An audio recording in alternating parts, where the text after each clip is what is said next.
ನಾವು ನಿನ್ನ ಜೀವದಿಂದ ಉಳಿಸಿದ್ರಲ್ಲವೇ? ನೀನು ನೀನು ಮಾಡುವ ಕಾರ್ಯ ಎಪ್ಪಿ ನಾಯ್ಡವರೇ, ಬೇಗನೆ ಅವರನ್ನು ಹೊರಗೆ ಬಿಡಿ. ಆಮೇಲೆ ನಮ್ಮ ಮನೆಗೆ ಬಂದು ನಿಮ್ಮ ಹಣ ತೆಗೆದುಕೊಂಡು ಹೋಗಿ.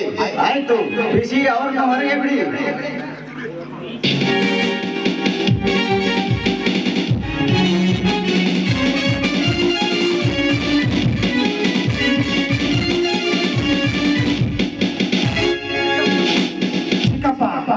ಮಗನೇ ಮನೆಯ ದೀಪವೆಂದು ಗುಂತು ಕೊಟ್ಟರೆ ಮುಖವೆಲ್ಲ ಸುತ್ತಿತು ಯಾಚಾರ.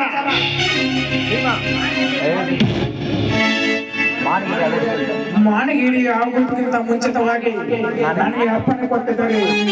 ಇವತ್ತಿಗೆ ಜಯರಾಮನ ನಮ್ಮ ನಾಗಸರಿಸಿದ್ದು ಬಂಡಲ್ ಬಾಬು ಅವ್ರ ಕತ್ತಿ ಮುಗಿಸ್ತಾನ ಅಂತೇಳಿ ನಮ್ಮ ಕತ್ತಿ ಮ್ಯಾಗ ಬಾಳ್ಗಂಡಿ ಅಂತ ಹೊಸ ಬಾಳ್ಗಂಡಿ ಬಾಡಿಗೆ ಅಂತ ಹಳೆ ಬಾಡಿಗೆ ನಾನು ಮೆರವಣಿಗೆ ಮಾಡಿದ್ದೇವೆ.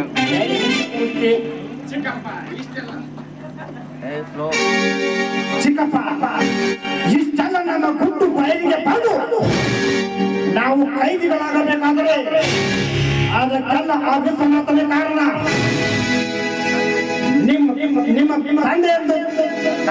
ತಂದೆಯ ದೇವರೆಂದು ನಂಬಿಕೊಳ್ಳುತ್ತಿದ್ದ ನಿಮ್ಮ ಮಗನ ತಲೆ ಕೆಡಿಸಿ, ನಿನ್ನ ಮಗನ ತಲೆ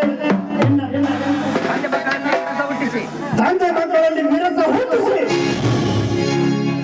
ಸ್ವಚ್ಛದಿಂದ ಬೆರೆತಿರುವ ಆ ವಿಶ್ವನಾಥನನ್ನು ಮಾತನಾಡಿಸಲೇಬೇಕು.